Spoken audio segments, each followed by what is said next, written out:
are trusting. Children want to be loved. Children are needy. Children need to be loved. Children want to be held.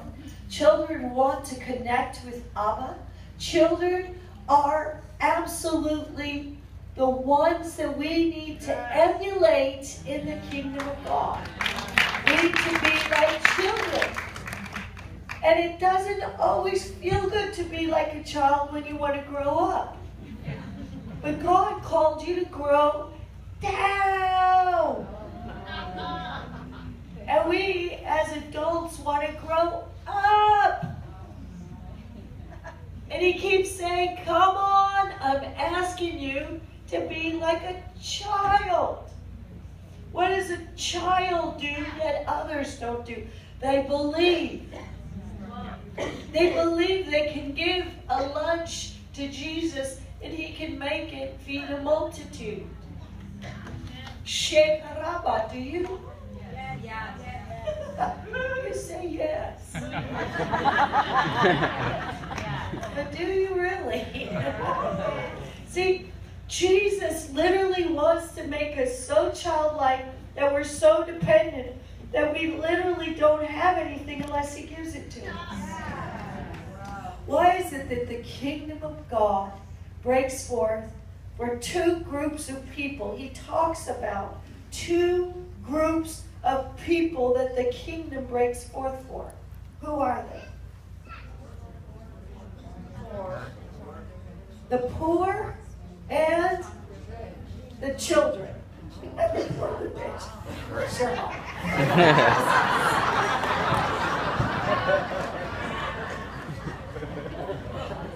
That's sweet.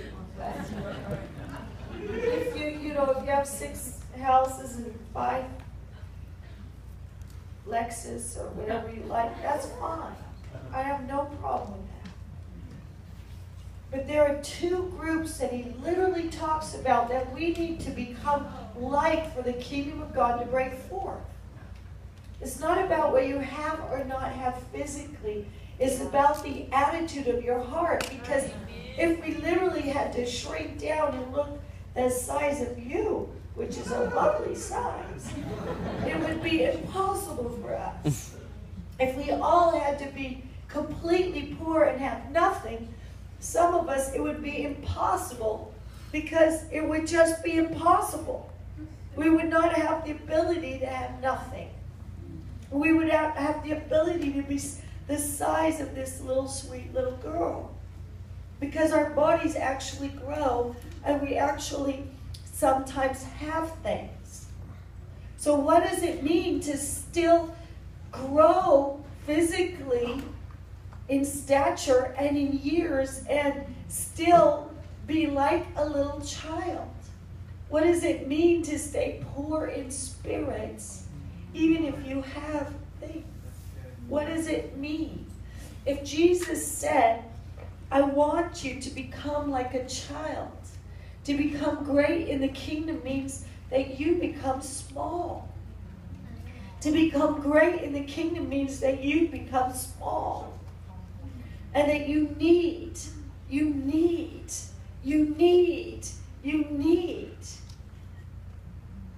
you know what it is to need? To be desperate? You see, Western world is often like, no. We just want for me. But we need so that we can be what He's asked us to be. We need Him. We need Him. And if we don't have Him, we have nothing. Absolutely nothing. We are literally helpless and hopeless without Him. But with Him, we can do anything. I mean anything. Absolutely anything. I'll never forget this one night. Just a little more volume, because I really don't want to raise my voice more than this. Thank you. One night, we were in this place in Maranganya. Some of you have been there. You all know Maranganya, where we're building the university. Cool. Huh? And we were in Maranganya, and we were preaching out there. And it was during, you'll understand this, Leif, it was during Ramadan. So they were particularly agitated because they don't eat during the day. No water, no food, and they're agitated. And it was a particular time of season and time of early evening when they were very agitated. And so we were out there just a little bit out of Maranganya. It was actually out by Shweba. Some of you know Shweba. And we were out there, and we were sharing the gospel, and suddenly people just started pelting us with rocks and sand, and it was a little, it's never fun. Never fun. And I remember we had this group of foreigners with us. I don't know how many of them there were. Maybe there were 10 or however many fit in a Land Rover. And they all spontaneously, all of them, ran into the Land Rover and locked the door. And they left the children out there.